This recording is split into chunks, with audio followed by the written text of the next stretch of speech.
Há pouco mais de 50 anos atrás, colocamos os pés na superfície da Lua pela primeira vez. E ao fazer isso, abriu-se a visão e imaginação de bilhões de pessoas. A grande ambição humana de explorar e entender o universo em que vivemos.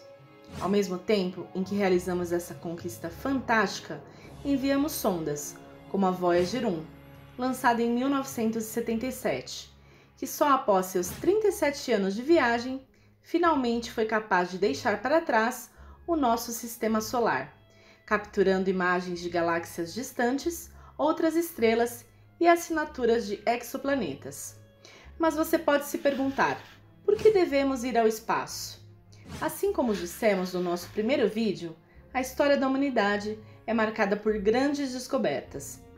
E tal como foi a euforia da descoberta do Novo Mundo na época das grandes navegações. Explorar efetivamente o espaço mudará completamente o futuro da raça humana e talvez determine se de fato teremos algum futuro quando nossos recursos aqui se esgotarem. E quando estamos falando do futuro da raça humana, isso quer dizer que, ao contrário do envio de sondas e voos espaciais não tripulados, devemos ir até lá, nós mesmos. Então, como parte do progresso em transformar a humanidade em uma espécie multiplanetária, temos que primeiramente sermos capazes de visitar outros planetas. E olhando aqui na nossa vizinhança, Marte com certeza é o nosso primeiro ponto de chegada. De todos os planetas do nosso sistema solar, é o mais próximo e, de certa forma, o que mais se parece com o nosso.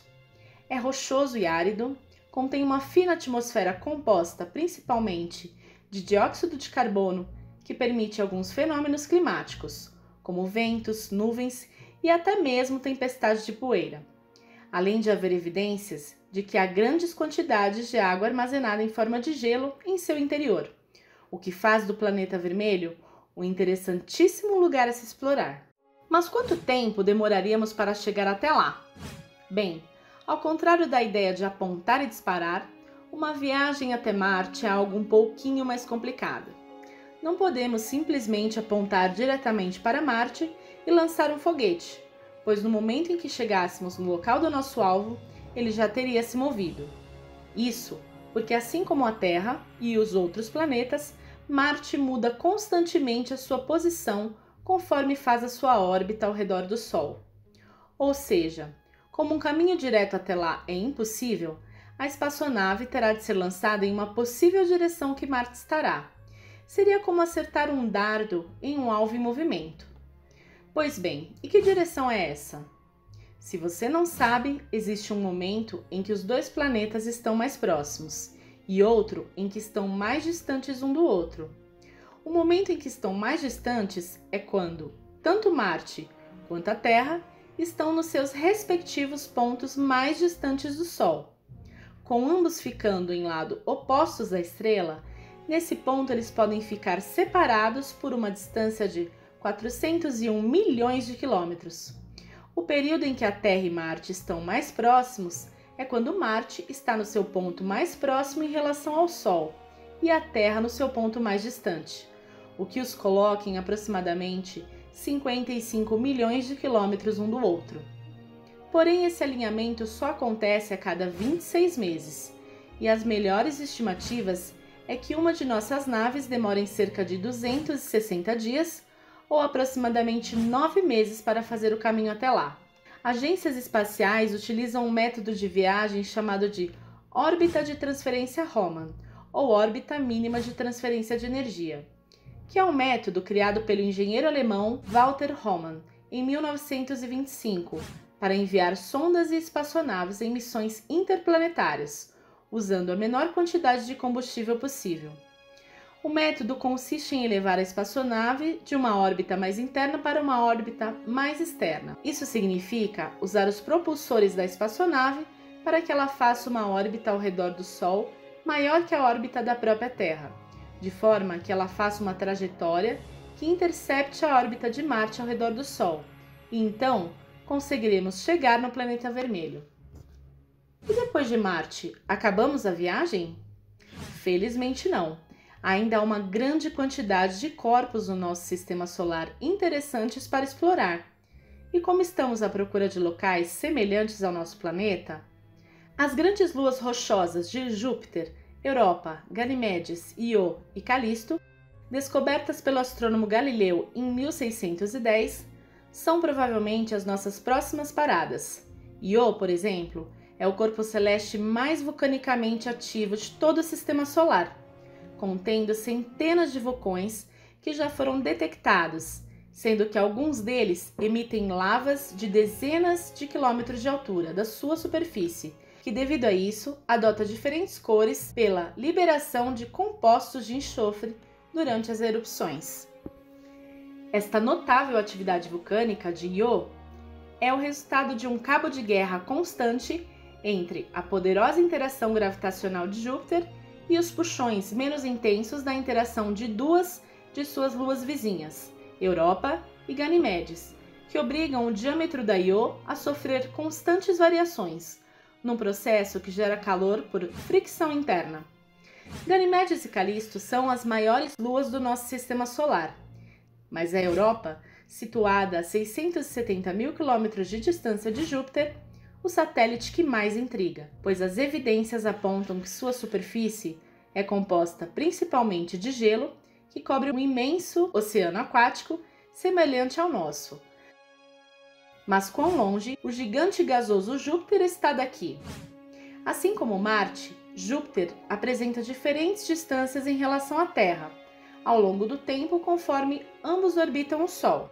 No seu ponto mais próximo da Terra, a distância entre os dois planetas fica em torno de 587 milhões de quilômetros, enquanto no seu ponto mais distante chega a ser de 777 milhões de quilômetros.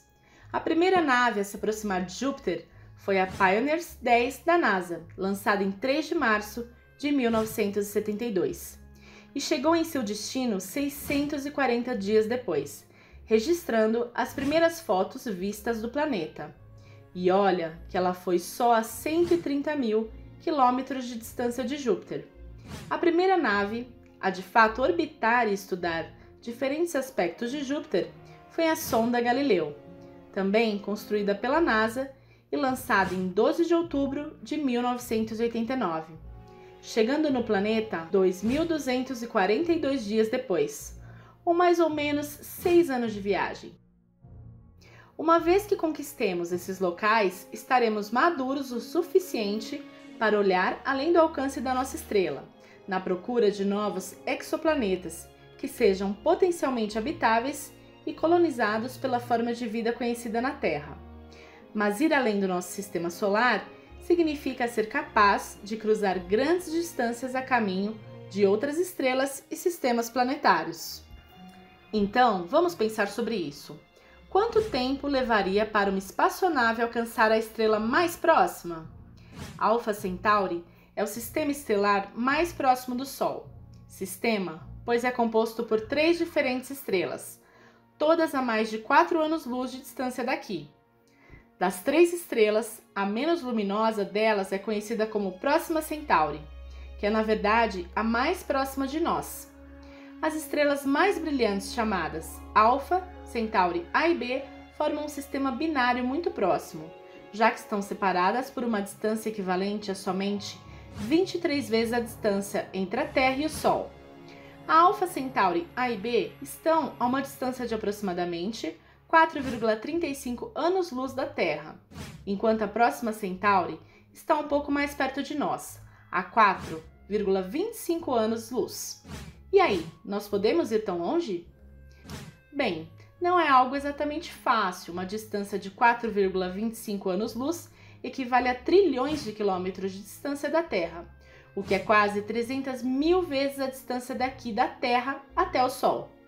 Supondo que poderíamos fazer um percurso quase reto até lá, o ônibus espacial usado pela NASA, que viaja aproximadamente a 28 mil km por hora, levaria cerca de 164 mil anos para chegar até a estrela. Atualmente, não há formas nem tecnologias viáveis que nos fazem chegar ao meio interestelar mais rapidamente. O tempo aqui é o nosso maior obstáculo, uma vez que tempo de viagem é muito maior em comparação com o tempo de vida humano. Mas bem, a única forma de alcançarmos as estrelas é estendendo nosso tempo de vida como espécie através da reprodução humana no meio sideral, onde futuras gerações, criadas ao longo de dezenas de milhares de anos, carregarão o dever e a determinação de colonizar e explorar o meio interestelar que nós, os seus futuros antepassados, temos hoje. Mas isso é um assunto a ser tratado no nosso próximo vídeo.